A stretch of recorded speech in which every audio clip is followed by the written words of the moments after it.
Baik, ini kita sudah bersama dengan Bapak Ferdinando H. Ganinduto, BBA. Beliau adalah anggota DPR RI terpilih di periode 2024-2029 dan nanti akan menceritakan bagaimana perjalanan politiknya dan karir bisnisnya selama ini sehingga bisa nanti menjadi bahan, menjadi jalan untuk memperbaiki ekonomi lokal di Jawa Tengah. Apa kabar, Mas? Baik, alhamdulillah sehat. Nando, baik.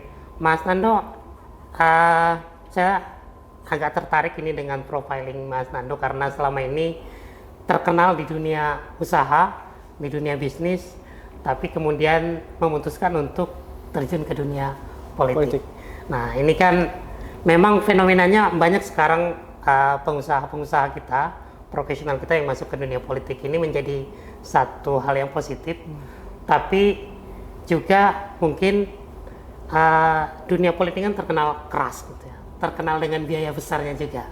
Nah, apa yang mendorong dan membuat Mas Nando ini memutuskan untuk masuk ke dunia politik dan menjadi calon anggota DPR RI? Baik, jadi gini Mas Nadi, saya mau tarik sedikit cerita mengenai perjalanan hidup saya, karena memang politik ini sesuatu yang ternyata tidak gampang untuk masuk politik. Jadi dulu ceritanya pada saat saya kuliah itu saya memang kuliah SMA sempat di Australia. Tapi pada saat 97, kerusuhan 97 itu saya baru lulus dan saya lagi di Jakarta. Saya lagi di Jakarta. Tuh ya, demo-demo 97. Saya ikut-ikutan itu. Jadi saya pikir, wah ini kayak saya merasa saya mahasiswa juga, ya kan? Saya mahasiswa juga, saya datang ke sana. Oh ternyata seperti ini gitu kan, ternyata seperti ini. Terus saya tahu bahwa pada saat itu 97, kerusuhan 97 itu bahwa mahasiswa bisa menggerakkan politik Indonesia gitu. Wah saya tertarik di situ. Saya pikir, wah ini sesuatu yang menarik untuk saya untuk masuk ke politik. Nah, saya menarik sekali. Tapi pada saat itu saya pikir, wah saya belum kuliah, saya belum lulus, saya wah ini saya nggak bisa kayak gitu. Jadi akhirnya saya kuliah dulu. Terus saya melanjutkan kuliah saya di Amerika. Dan kebetulan pada saat saya di Amerika itu saya tertarik karena saya emang suka disiplin, Mas. Saya suka disiplin, saya suka militer. Jadi saya sempat sekolah di militer di Amerika 2 tahun. Nah, saya suka militer. Disitulah saya mendapatkan sebuah kedisiplinan militer yang sangat ketat, sangat disiplin, sangat teratur, yang membuat saya menjadi pribadi yang lebih baik pada saat itu. Saya 2 tahun sekolah di militer itu. Nah, pada saat sekolah di militer 2 tahun, terus saya melanjutkan S1 saya di New York pada saat itu. Nah, pada saat di New York itu dulu sebelum lulus, Mas, itu ada satu program magang, internship namanya. Jadi sebelum lulus itu, 6 bulan sebelum lulus itu kita diwajibkan untuk magang. Nah, pada saat magang itu kantornya yang tempat kita magang itu ditunjuk sama sekolah. Jadi sekolah menunjukkan kamu kerja di sini, kamu kerja di sini, kamu kerja di sini. Nanti tempat kerja kamu itu yang akan menilai bahwa kamu kerjanya bagus apa enggak selama 6 bulan. Itu akan menjadi hasil dari nilai sekolah saya. Nah, karena saya pengen nilai bagus, Mas Ardi, otomatis saya kerja banting tulang pada saat itu. Saya itu di perusahaan apa waktu itu, Mas? Waktu itu namanya Matrix Capital. Matrix Capital. Nah, itu perusahaan hedge fund di New York itu. Karena di New York itu kan, karena saya memang background saya kan keuangan, jadi saya waktu itu kerja di hedge fund di perusahaan. Kalau di sini tuh reksadana lah, hedge fund di sana. Nah, saya kerja di situ magang karena saya tertarik di financial institution, saya kerja di situ. Nah, 6 bulan saya banting tulang kerja karena saya kan ingin mendapatkan nilai bagus pada saat itu. Akhirnya saya banting tulang. Alhamdulillah 6 bulan saya kerja selesai, saya mendapatkan nilai alhamdulillah salah satu yang terbaik. Wow. Dan bukan hanya itu, Mas. Jadi pada saat itu saya mendapatkan, karena saya banting tulang, perusahaan itu yang saya magang itu memberikan saya pekerjaan. Iya, udah Nado, kamu nggak usah pulang ke Indonesia. Kamu kerjanya bagus, kamu kerja aja sama perusahaan saya, nanti visanya kami yang ngurusin, kamu saya gaji.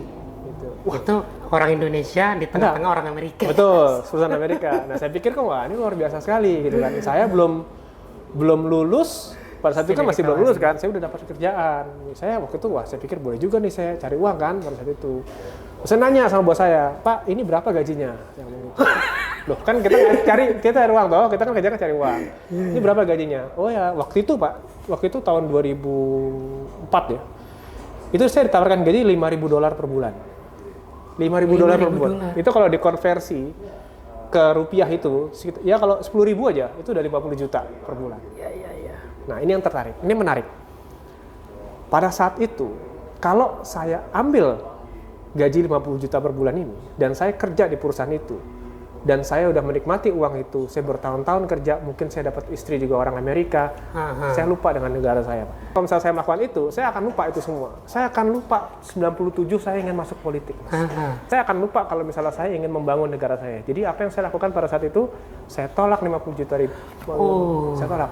Karena kenapa? Karena kalau saya terima, saya nggak mungkin balik ke Indonesia. Saya mungkin kerja di sana dan seterusnya. Bahkan bisa jadi citizenship di sana. Pasti.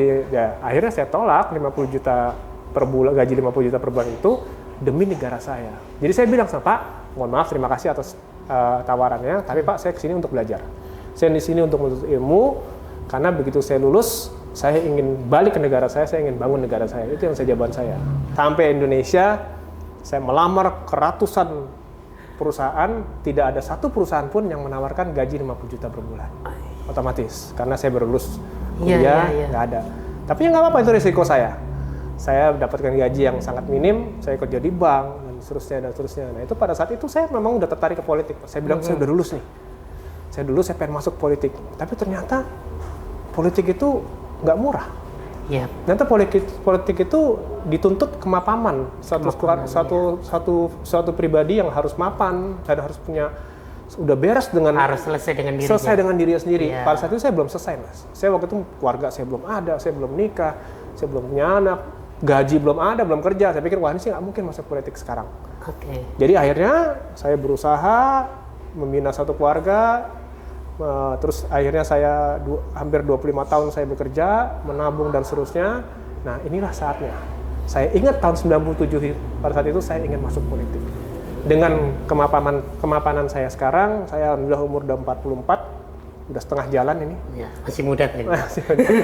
Memang jiwanya saya masih muda, tapi umur saya udah 44, saya udah siap untuk terjun, saya udah selesai dengan saya dan keluarga saya. Anak saya 3, alhamdulillah udah perempuan, udah besar-besar. Luar biasa. Istri saya juga udah punya usaha juga. Jadi inilah saatnya saya ingin mengabdi, Mas. Inilah saya ingin menjadi manusia yang bermanfaat untuk negara saya sendiri. Itu ceritanya. Luar biasa. Jadi nggak banyak orang Indonesia nolak pekerjaan di Amerika gajinya 50 juta. Ini langka ini, Mas Nando ini. Tapi Mas Nando, kalau ini ada orang banyak bertanya gitu ya, Mas Nando ini masih apakah betul anaknya Pak Dito, yang juga politisi senior di Golkar gitu ya, abangnya Mas Diko, Bupati Kendal. Nah, dan ada nggak pengaruh dari ayah gitu ketika memutuskan untuk masuk ke politik? Baik. Jadi di keluarga kami, Mas Ardi, jadi ayah saya terutama itu tidak pernah, karena kami kan ada 4 anak laki dan 1 anak perempuan. Jadi banyak lakinya, ada 4. Kami dari kecil itu tidak pernah didorong-dorong harus begini, mau kesini, nggak pernah, sama sekali nggak pernah. Jadi ayah saya tuh benar-benar membebaskan kami untuk berpolitik, berkarir, memilih jodoh dan seterusnya, itu nggak pernah ada jalannya masing-masing ya? Nggak pernah. Jadi tapi otomatis beliau udah berpolitik dari 2004. Bapak saya udah menjadi anggota DPR RI 4 periode berturut-turut. Otomatis ilmu politik itu saya sudah dapatkan di rumah, Mas. Jadi saya sudah belajar sendiri dari ayah saya sendiri. Setiap kampanye saya ikut. Saya pengen tahu, saya ikut kampanye beliau, saya terjun ke bawah sama bapak saya, walaupun saya waktu itu belum masuk politik. Saya pengen tahu aja, saya pengen belajar, karena saya sudah belajar orangnya. Saya pengen terjun, apa sih politik, ke DPR saya ikut, sidang paripurna itu saya duduk di atas. Di balkon itu ya? Di balkon itu saya pengen tahu apa gitu DPR, karena saya tahu, saya targetnya akan ke sana. Tapi sebelum saya ke sana, saya harus menguasai dulu nih apa sebenarnya DPR ini, apa itu sebenarnya. Itulah akhirnya saya belajar. Dan akhirnya saya memberanikan diri tanpa ajakan bahkan suruhan dari ayah saya untuk saya terjun ke DPR RI. Jadi ayah saya itu hanya seorang idola saya yang benar-benar mengayomi kami, anak-anaknya. Tapi dia juga nyuruh, kamu harus begini, kalau enggak. Jadi ini benar-benar niat dari saya sendiri. Juga misalnya ajakan, Nando masuk politik, itu nggak ada ya Mas? Nggak ada. Tapi guru politiknya Mas Nando langsung ke pasti ayah saya, langsung? ya. Karena beliau di rumah juga ngomong politik, saya nanya juga langsung dijawab, telepon juga langsung diangkat, ya kan? Jadi saya lagi nonton TV ini ada apa nih ayah, langsung saya telepon, oh ternyata gini ya itu saya belajar banyak. Jadi diskusinya langsung dengan politisi. Langsung politisi. Itu salah satu modal saya mas, kenapa saya bisa alhamdulillah sekali maju langsung menang. Itu salah satu modal saya. Jadi ini perdana mas ya? Perdana jadi caleg langsung terpilih? Langsung alhamdulillah terpilih. Luar biasa, ini juga barang langka ini. Ini jadi barang langkanya udah 2 nih sekarang. Nah, Mas Nando, jadi kita ini kan, Mas Nando kan dari Dapil Jateng 1 ya, Semarang, Kendal, Kabupaten Semarang ya, jadi Salatiga. Di daerah itu kan sebenarnya tentu ada banyak tantangan-tantangan ekonomi yang mungkin sudah Mas Nando pelajari sejak memutuskan maju di Dapil Jawa Tengah 1 itu.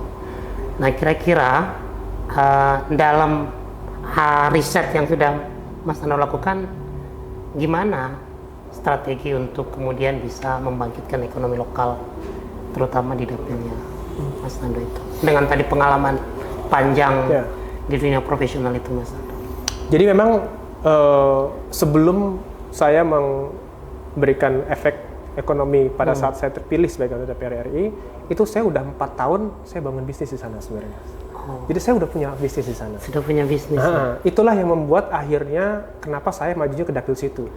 Karena saya berawal dari saya membuat bisnis dulu di sana. Berarti sudah ada basis sebelumnya. Udah, saya punya perkebunan, saya menanam melon, saya di situ ada saya punya greenhouse di situ, saya bisnis di situ karena di situ permintaan melon sangat tinggi sekali, di sana bagus, ketinggian ininya juga bagus, airnya juga bagus, listrik juga ada, jadi saya bikin melon. Nah, disitulah saya mulai berkomunikasi dengan warga Kendal, saya punya rumah di situ, saya tinggal di situ. Jadi ini bukan pertama kali saya dalam kampanye itu datang ke Kendal, itu bukan pertama kali. Memang udah 4 tahun saya di sana, saya udah bangun itu. Jadi itulah saya udah sering komunikasi sama orang-orang di Kendal, saya udah tahu masalahnya apa, dan saya udah bangun bisnis bahkan di sana. Gitu. Jadi itulah yang membuat saya akhirnya, yaudah dapil sinilah yang saya ingin bantu. Gitu. Oke, tahan dulu ceritanya Mas Nando, nanti kita lanjutkan ke segmen berikutnya. Teman-teman tetap stay, kita mau mendengarkan juga bagaimana perjalanan politik dan kampanyenya Mas Nando nanti di segmen berikutnya.